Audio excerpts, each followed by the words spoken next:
भाकपा राजद जन अभियान के संयोजक और झारखंड आंदोलनकारी इफ्तिखार महमूद और किसान नेता देवानंद प्रजापति की अध्यक्षता में आयोजित देशभक्त नागरिक मंच की बैठक को संबोधित करते हुए कहा कि विभाजनकारी एजेंडे पर लगातार काम करते रहने के बाद भी 2024 के लोकसभा चुनाव में भारतीय जनता पार्टी बहुमत नहीं ला पाई, सीटों की संख्या घट गई।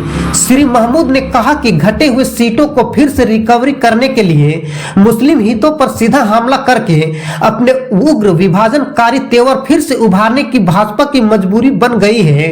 इसी मजबूरी के तहत संविधान के भावनाओं का उल्लंघन करते हुए वक्फ कानून में संशोधन किया गया।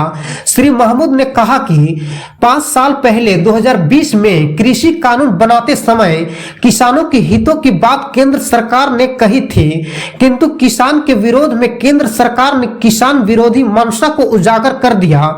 देश भर के श्रमिक संगठनों के विरोध में श्रम कानून को सुधार की पोल खुल गई। कहा कि भारतीय जनता पार्टी की अपनी शताब्दी है जिसमें अहित को भाजपा के शब्दों में भलाई कहा जाता है। श्री महमूद ने कहा कि नोटबंदी सर्वसाधारण को कितनी परेशानी झेलनी पड़ी वह जग में जाहिर है, किंतु न तो आतंकवाद का समाप्त हुआ न ही काला धन का पता चल पाया। श्री महमूद ने कहा कि हिटलर के रास्ते पर चलकर के देश का भलाई नहीं नुकसान ही होगा।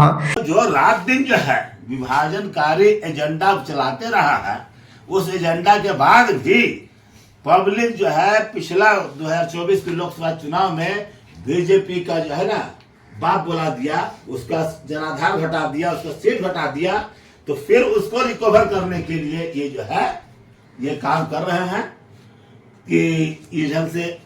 अब तो राम मंदिर भी खत्म हो गया, राम मंदिर साला बनाने के बाद भी हम पूर्ण बहुमत नहीं ला पाए हैं? राम मंदिर बनाने के बाद भी हम पूर्ण बहुमत नहीं ला पाए। तब क्या करना होगा? तब इसका सिलेक्टिव इशू है वक्फ कानून, और इससे एक मैसेज जाएगा कि हाँ देखो साला मुसलमान लोगों को तो सबक सिखा दे सकता है बीजेपी है। और अगर ये बीजेपी मुसलमान को सबक सिखाता है, ठीक है, मुसलमान हो दलित हो ये सब 27% के अंतर्गत है, बाकी जो बचा 73% उसका ही कहाँ हितकारी कर रहा है।